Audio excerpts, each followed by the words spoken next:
पश्चिम बंगाल की राजधानी कोलकाता में माहौल इस समय पूरी तरह से गरमाया हुआ है और वजह है कोलकाता एयरपोर्ट परिसर में स्थित मस्जिद। दरअसल पिछले हफ्ते राष्ट्रीय सुरक्षा और विमानन सुरक्षा से जुड़े कारणों का हवाला देते हुए एयरपोर्ट परिसर में स्थित गौरीपुर जामा मस्जिद, जिसे बैंकरा मस्जिद के नाम से भी जाना जाता है, उसको दूसरे स्थान पर ट्रांसफर करने की प्रक्रिया शुरू की गई थी। बताया जा रहा है कि इस विषय पर सालों तक बातचीत चलती रही, जिसके बाद इस दिशा में कदम बढ़ाया गया। आज जुमे के दिन नमाज अदा करने पर पूरी तरह से रोक लगा दी गई है।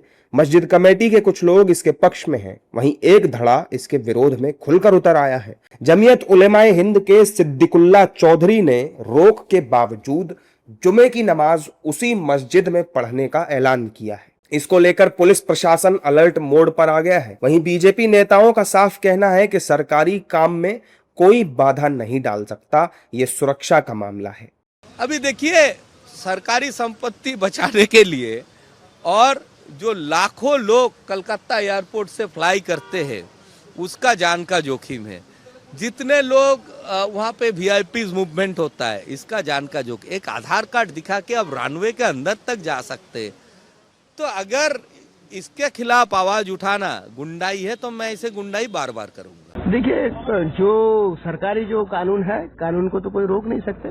सरकार सरकारी काम प्रशासन के द्वारा, कानून के द्वारा करेगा।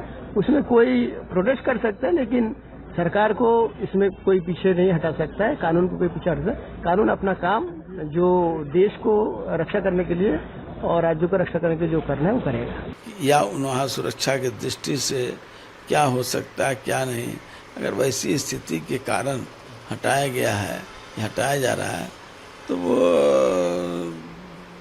ठीक है, वो हटाना चाहिए। स्वागत की सुरक्षा की दृष्टि से एयरपोर्ट में तो प्लेन आने जाने के लिए न है, और अगर बाहर में है जिससे सुरक्षा का कोई खतरा नहीं है तब उस पर कोई बहुत हल्ला गुल्ला करने का कोई मतलब नहीं हमको लगता है।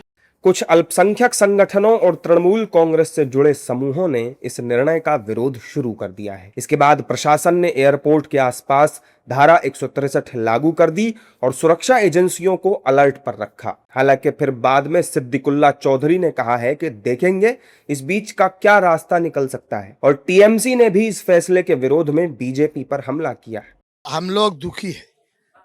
5 दिन 136 साल मस्जिद चली, 5 दिन बंद है।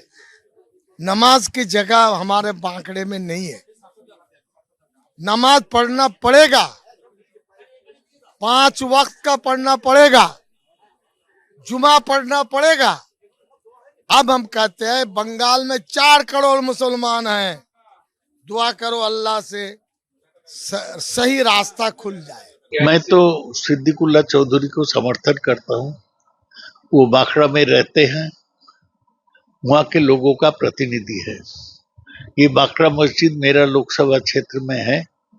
136 साल से लोग वहाँ पर नमाज पढ़ रहे हैं। ये राज्य सरकार जबरदस्ती ये मस्जिद में नमाज पढ़ना बंद करने का कोशिश कर रहे हैं। इसको विरोध करना चाहिए। देखिए, पूरी दुनिया भर में जितने भी कंट्रीज हैं उनमें आप अगर जाएंगे तो देखेंगे कि वहाँ एयरपोर्ट्स पर अलग से एक प्रेयर रूम और नमाज के लिए रूम की सहूलत है, चाहे अमेरिका हो, चाहे कनाडा हो, चाहे यूके, और अपने मुल्क में भी बहुत से एयरपोर्ट्स पे प्रेयर रूम अलग बनाया जाता है जिससे कि लोगों को नमाज पढ़ने की सहूलत हो और उनको दिक्कत परेशानी ना हो और वो अनडिजिग्नेटेड जगह पर नमाज अदा ना करें, जिससे किसी भी मुसाफिर को कोई दिक्कत और परेशानी ना हो।